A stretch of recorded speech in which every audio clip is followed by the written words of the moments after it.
สวัสดีท่านตอนนี้เราก็อยู่ที่บ้านผู้ใหญ่บ้านเดี๋ยวปรึกษาหารือมือส่งมอบบ้านก่อนบัญชีว่างมื้อใด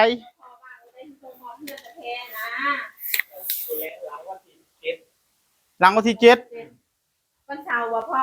วันไหนวันนี้วันนี้วันอะไรที่ห้าวันที่5ที่สี่เหรอ4 5 6 7อีก3มื้อเดี๋ยวเจ็ดนี้ยังบ่ว่างเลย7ยังบ่ว่างวันที่8เนาะวันที่8จันทร์บ่พ่อตรงกับวันยังวันจันทร์มื้อนี้วันพุธเนาะวันที่4พฤหัสวันที่5ศุกร์วันที่6เสาร์วันที่7วันอาทิตย์บ่พ่อว่างพ่อบ่ได้ไปเรียนบ่ได้ไปวันที่14ที่จะไปเรียนอ๋อแสดงพ่อบ่ได้อันนี้ก็เฮาก็มอบวันอาทิตย์เด้อเนาะพ่อเนาะค่ะโอเควันอาทิตย์เดี๋ยวก็วันอาทิตย์ตอนเช้าเหมือนเดิมคือเก่าเฮานั่นแหละเดี๋ยวก็ให้ตาแพนเพิ่นมาบอก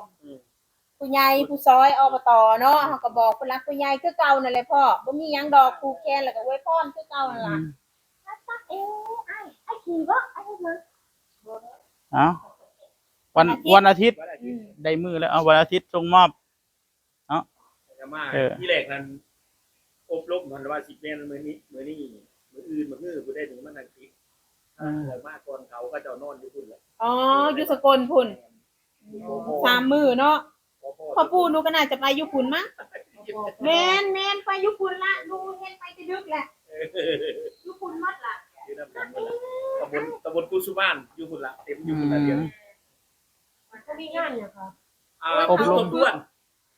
รมอพปรทบทวนอพปรทบทวนเดี๋ยวลืมวิชาไปเราโอเคขอบคุณหลายๆครับผมครับไป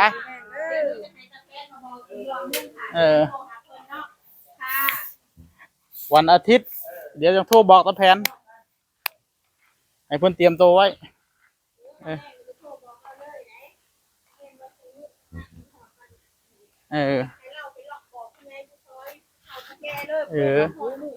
บ่แล้วให้เราประกาศแล้ว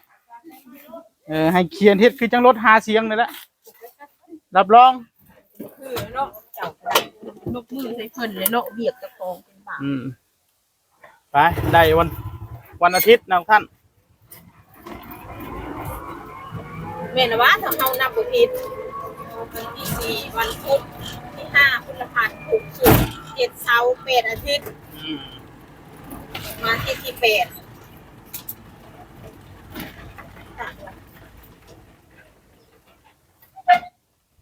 ตั้งกล้องก่อน